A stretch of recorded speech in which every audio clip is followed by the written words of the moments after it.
ನಮಸ್ಕಾರ, ನಾನು ರಶ್ಮಿ ಅಭಯ್ ಸಿಂಹ. ನನ್ನ ಮೊದಲನೇ ಕಾದಂಬರಿ ಪಿಂಕ್ ಮೊಜಾಂಡ ಪ್ರಕಟ ಆಗ್ತಾ ಇದೆ. ಇದರಲ್ಲಿ ಅರ್ಬನ್ ಲೈಫ್ ಮತ್ತು ಅದು ನಮಗೆ ಕೊಡುವಂತಹ ಖಾಲಿತನದ ಬಗ್ಗೆ ಬರೆಯೋದಕ್ಕೆ ಪ್ರಯತ್ನ ಪಟ್ಟಿದ್ದೀನಿ. ಪ್ರೀತಿಯಲ್ಲಿ ಬೀಳೋದು ಸುಲಭ, ಆಮೇಲಿಂದ ಇರೋದು ವಿಷಯ. ಅದನ್ನು ನಿಭಾಯಿಸಿದರೆ ಅದೊಂದು ಡ್ಯೂಟಿ ಆಗುತ್ತೆ.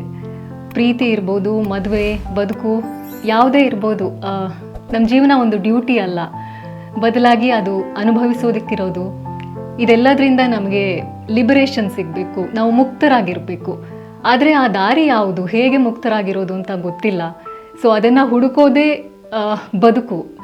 ಸೊ ಆ ಹುಡುಕುವ ಜರ್ನಿಯೇ ಈ ಕಾದಂಬರಿಯಲ್ಲಿ ಬರೆಯೋದಕ್ಕೆ ಪ್ರಯತ್ನ ಪಟ್ಟಿರೋದು. ಈ ಕಾದಂಬರಿಯನ್ನು ವೀರಲೋಕ ಬುಕ್ಸ್ ಪ್ರಕಟ ಮಾಡ್ತಾ ಇದೆ. ಸೊ ನನ್ನ ಮೊದಲನೇ ಕಾದಂಬರಿಯನ್ನು ಪ್ರಕಟಿಸ್ತಾ ಇರೋ ಖುಷಿಯನ್ನು ಅವರು ನನಗೆ ನೀಡ್ತಾ ಇದ್ದಾರೆ. ಅವ್ರಿಗೆ ನಾನು ತುಂಬಾ ಆಭಾರಿಯಾಗಿದ್ದೀನಿ. ಈ ಕಾದಂಬರಿಯನ್ನು ನೀವೆಲ್ಲ ಓದ್ತೀರಿ, ನಿಮ್ಮ ಅಭಿಪ್ರಾಯಗಳನ್ನು ಹಂಚ್ಕೊಳ್ತೀರಿ ಅಂತ ನಾನು ಕಾಯ್ತೀನಿ.